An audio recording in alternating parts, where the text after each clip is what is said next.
Le temps est enfin venu. Il aurait fallu attendre la fin de la saison 3, mais nous y sommes, enfin un épisode que j'ai trouvé excellent. Un point mériter un pouce levé, hein. J'en connais qui seront contents, même si j'en aurais peut-être un peu refroidi avec la critique précédente. Je vais en profiter rapidement, vu que ce sera une critique assez courte, logiquement, pour faire un léger mea culpa sur ce que j'ai dit la dernière fois. Je ne retire pas une seule seconde ce que j'ai dit concernant les problèmes de l'épisode précédent. Je n'en tire pas qu'il y a beaucoup trop de trucs qui sont amenés grossièrement et ça gêne beaucoup ce qu'on essaye de mettre en place. Et la raison pour laquelle ça m'énerve et que je prends aussi mal, alors que je devrais peut-être me calmer un petit peu, et je suis sûr que les gens qui doivent penser ça, il exagère un petit peu quand même, il n'a pas à s'énerver autant, je pense que ça vient du fait que je trouve sincèrement que l'univers de She-Ra de base, hein, que ce soit dans la série originale ou cette série même, promet tellement. Et qu'avec des mains capables qui font gaffe à ce qu'ils écrivent, comment ils l'amènent, on pourrait avoir une série superbe. Et à la place, on a quelque chose de bateau et qui prend quasiment jamais de risques. Et quand ça prend des risques, ça ne sait pas bien les prendre la plupart du temps. Il y a toujours des petits problèmes qui empêchent ce qu'on essaie de raconter d'avoir son potentiel maximum. Et c'est un peu frustrant pour moi, parce qu'il y a clairement moyen de faire quelque chose de génial, et ce qu'on donne, c'est du pas mal sans plus, quoi. Globalement, hein, si je dois faire le topo, c'est du pas mal sans plus. Hein. On est vraiment loin de tomber dans une des pires séries que j'ai traitées en réac. Hein. Vraiment. Mais et étant donné que ça gâche le potentiel en écrivant beaucoup de trucs n'importe comment, en se centrant sur des délires stupides, un peu trop réguliers, et en prenant ce ton teenager qui me gonfle un petit peu, dont on aurait pu se passer, vraiment, mais il fallait attirer les jeunes, tout ça, ce genre de choses qui atténuent significativement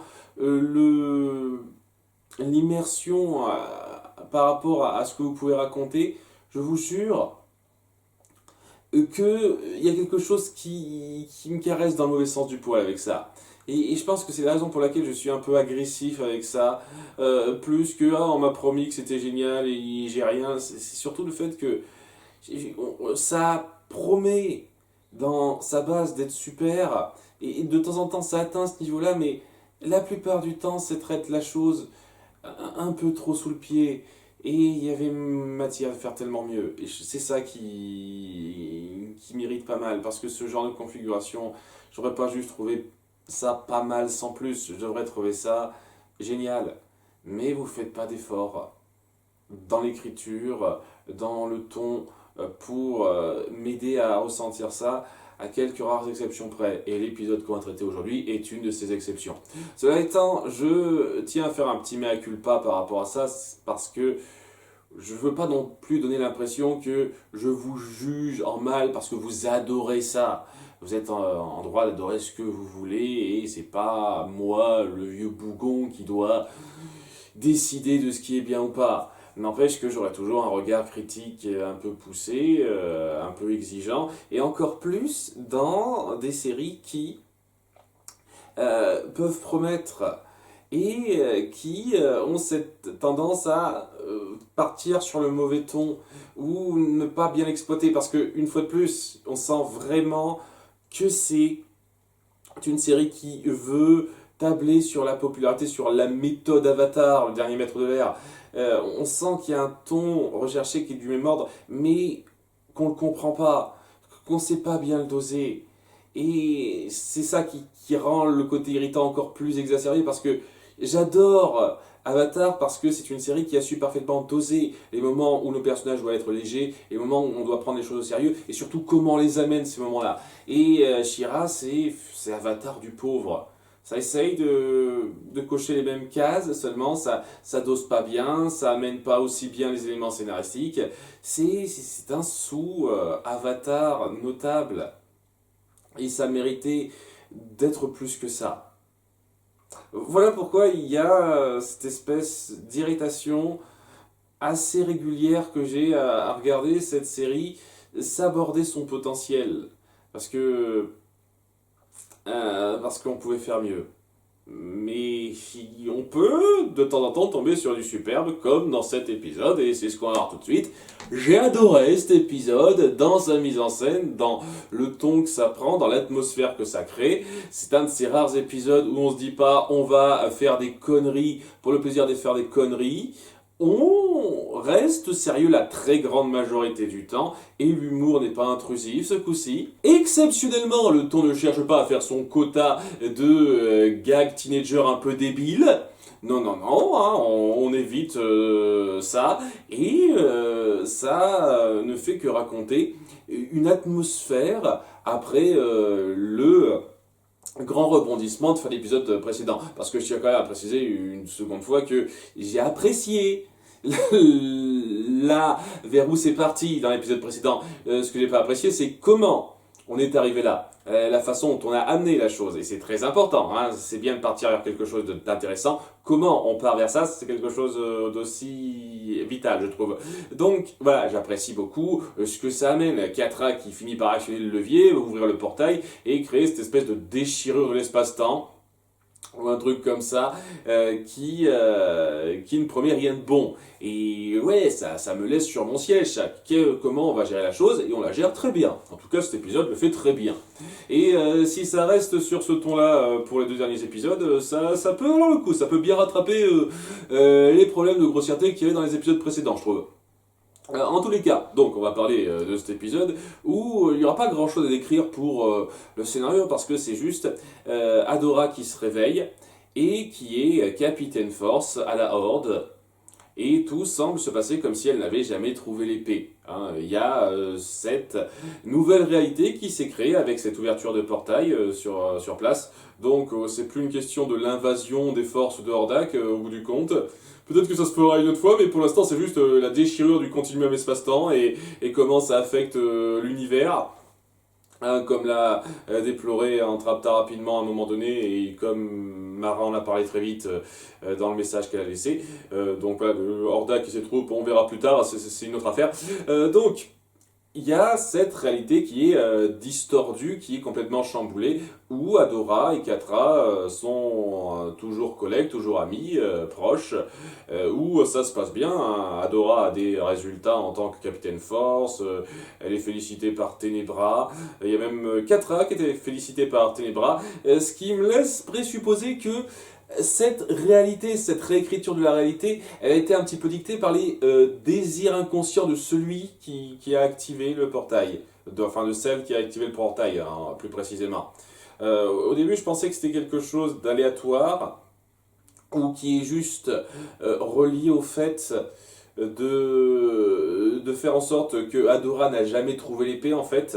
Adora a poursuivi sa vie en tant que Capitaine Force sans avoir trouvé l'épée, donc on peut s'imaginer la logique, mais étant donné qu'il y a en plus ce petit détail sur Ténébra qui est plus affectueuse envers Catra, on le montre très rapidement, ça semble plutôt mettre en place un univers idéalisé par Catra, où Adora n'a jamais quitté la Horde, donc où elle pouvait suivre ses besoins mégalomanes sans abandonner Adora.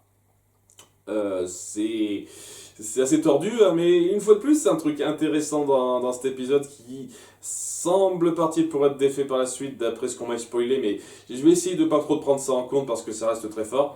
Et sinon, ça va être de la très bonne mise en scène mystique, dérangeante, où Adora sera complètement gênée par ce monde qui n'a pas de sens. Il y aura de temps en temps des apparitions qui l'interpelleront, qui seront bizarres alors qu'elle sera en train de parler à quelqu'un, notamment de Madame Raz. On va se centrer un petit peu plus sur elle. C'est cool de revenir enfin sur Madame Raz, hein, ça faisait un petit moment. Et il y aura aussi le nom de Mara qui reviendra sur des bouts de papier à certains endroits. Et plus que ça, il y aura quelques changements, quelques inconsistances. À un moment donné, elle croit voir une porte quelque part, mais cette porte disparaît. Elle fait des bonds dans le temps sans s'en rendre compte, alors que tout le monde dit, oui, on a fait ça, mais comment ça se fait que tu t'en rends pas compte, tout ça, tout ça.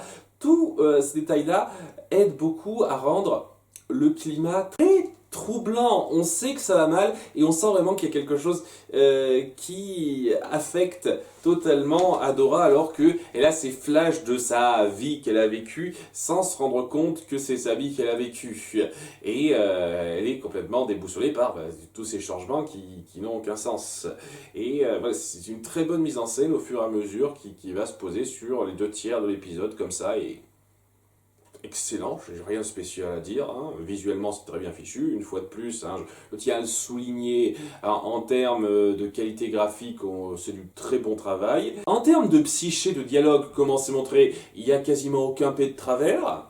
Voilà, il n'y a aucun dialogue qui faisait forcé ou ridicule ou de trucs qui sonnaient trop gros. C'était très juste, plutôt fin. Enfin, fin, hein, c'était fait de façon parfaitement réglée.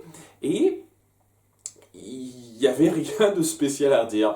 Il y a donc cette espèce de bizarrerie qui s'accumule, ce doute qui s'accumule dans la tête d'Adora qui commence à perdre un petit peu la tête. Je dis que c'est bizarre ce qui se passe, quoi, tous ces trucs, toutes ces inconsistances, c'est bon dans le temps.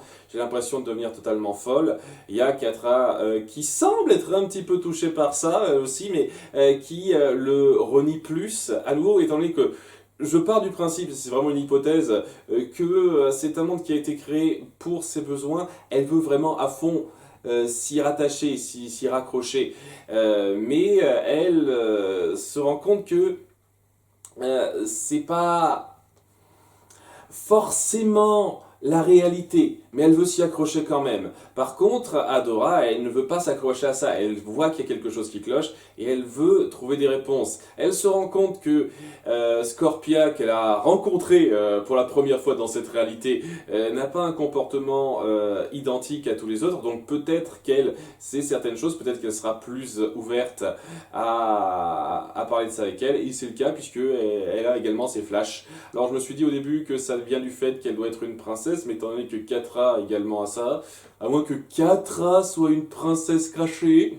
Étant donné que c'est la seule de sa race, la seule fille-chat pour l'instant, c'est pas impossible. Mais bon, c'est un détail ça. Et je suis sûr qu'il y aura une explication un petit peu plus poussée par la suite. En tout cas, voilà quoi, elle commence à réfléchir, à deviser un petit peu avec Scorpia. Elle se dit, tiens, il faut que je revienne à cet endroit, à ce dernier endroit dont je me souviens, c'est-à-dire la salle d'Ordak, je sais plus comment on appelle ça, la salle où il avait prévu de faire ses portails, où il y a cette fameuse épée qui l'attire un petit peu, peut-être que je la trouverai là, mais en s'y rendant et en risquant un petit peu gros avec ça, elle ne voit pas l'épée, elle finit par devoir s'échapper parce qu'elle se fait repérer par le diablotin d'Ordak, mais entre-temps, ça commence de plus en plus à déconner cette réalité, ça glitch de partout, et Scorpia finit par être totalement effacée. Ça commence à devenir de plus en plus inquiétant quand il n'y a pas que Scorpia qui est effacé, mais il y a également toute l'escouade d'Adora qui disparaît, Adora qui finit par flipper pas mal, hein, elle a vraiment les miquettes, et qui finira par tomber sur Madame Raz totalement ce coup-ci, en voulant des réponses, et Madame Raz lui parlera encore comme si elle était Mara. On revient un petit peu à cet épisode 3 et en lui donnant rendez-vous dans la forêt. Viens me voir dans la forêt pour arranger les choses, mais avant de faire ça, elle veut faire une dernière tentative à moitié consciente de sauver Catra et on verra que ce sera la dernière. Hein. S'il y a encore une tentative de sauver Catra après ça, ce serait n'importe quoi, je le dis clairement. En tout cas, elle se dit, ok, je veux que tu partes avec moi, Catra, je veux pas que tu disparaisses comme les autres. Catra, qui refuse encore un peu de voir la réalité en face, est réticente bien sûr, mais elle la force en l'assommant avec donc cette espèce de taser qu'ils ont. Et lorsqu'elle l'a amené un peu loin du château du Rocher de la Peur qui commence un peu à disparaître, ça part du Rocher de la Peur. J'imagine que c'est logique, c'est en lien avec la base du portail. Le portail a commencé dans le Rocher de la Peur, donc c'est normal que cette espèce d'effondrement de la réalité démarre à cette base-là. C'est logique, il n'y a absolument rien à dire là-dessus. Donc, elle essaye d'éloigner Catra, mais Catra se rebiffe. Non, qu'est-ce que tu fais? Elle se bat un petit peu. Adora finit par avoir de plus en plus des relents de ce qui s'est passé et surtout des moments où dans sa tête elle a abandonné Catra. Alors que je suis désolé, non, elle l'a pas abandonné, elle lui a tendu la main plusieurs fois, mais on appuie ça aussi quand même. Hein. Elle dit je ne t'abandonnerai pas cette fois. Et Catra en se faisant remémorer un petit peu ça avec certaines paroles que dit Adora, finit par totalement, enfin en tout cas en partie, se souvenir de ce qui s'est passé et repart sur son mode taré. Hein, se dire non, non, je ne te suivrai pas, toujours tu veux me faire ça, je suis contente de ce qui se passe. Adora dit mais tu vois pas ce qui se passe, tu vas détruire le monde entier, j'en ai rien à foutre, je te laisserai pas gagner. Vraiment. Virer psychopathe à fond à ce stade-là, hein, je tiens à le préciser. Et dans une dernière tentative où Adora essaie de l'atteindre, elle ne veut pas, elle se bat, et alors que ça s'effondre, il y a un dernier plan, semble-t-il, sur Catra qui s'apprête à tomber, et le regard totalement dédaigneux qu'elle a envers Adora, parce qu'elle ne veut pas qu'elle la sauve. C'est le moment final, très bien mis en scène, où Catra est totalement irrécupérable. Catra a laissé tomber la moindre notion d'empathie envers qui que ce soit et se lance juste dans la vengeance pure et simple, pas réfléchie, c'est juste je veux foutre en l'air tout le monde. Parce que tout le monde m'a foutu en l'air dans ma tête. Et c'est assez fort à ce moment-là, lorsqu'elle décide de se laisser tomber dans ce vide qui la tue au premier abord, semble-t-il, mais pas vraiment. On verra ça dans pas longtemps. Et où Adora se met à pleurer cette perte finale, vraiment définitive, il n'y a plus rien à sauver, de son ami. Et ouais, je vais vraiment pas prendre en compte ce que je sais de la suite pour juger ça. Je trouve que dans la mise en scène, c'est excellent.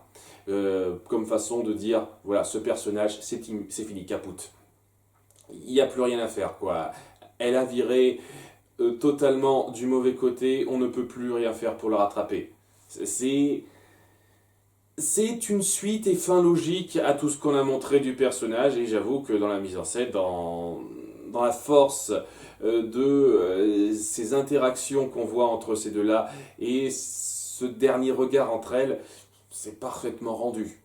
Elle finit donc après ça, après avoir pleuré un coup, par se rendre auprès de Madame Raz pour se demander ce qui se passe. Hein, qu'est-ce qui se passe là? Madame Raz se dit ok, ça va mal, c'est bien ce qui se passe, hein, c'est pas un rêve ou quoi que ce soit, c'est bien la réalité telle qu'elle est, mais ça déconne un petit peu et il faut que tu sauves ça. T'as encore la possibilité de sauver ça. Hein, elle se dit ah c'est un peu ma faute, comme Mara je vais détruire le monde, mais qu'est-ce que tu racontes? Mara n'a jamais détruit le monde. Donc ouais, une fois de plus. Grand espoir, elle disait des grosses conneries.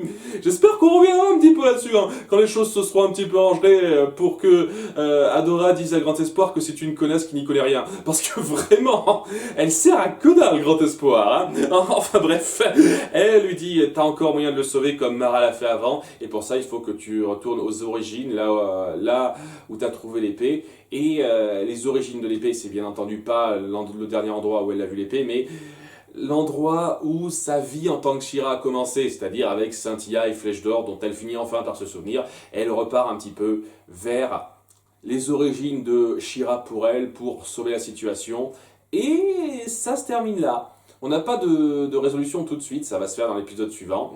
Tandis qu'il y a un petit cliffhanger de fin où Catra n'est pas morte.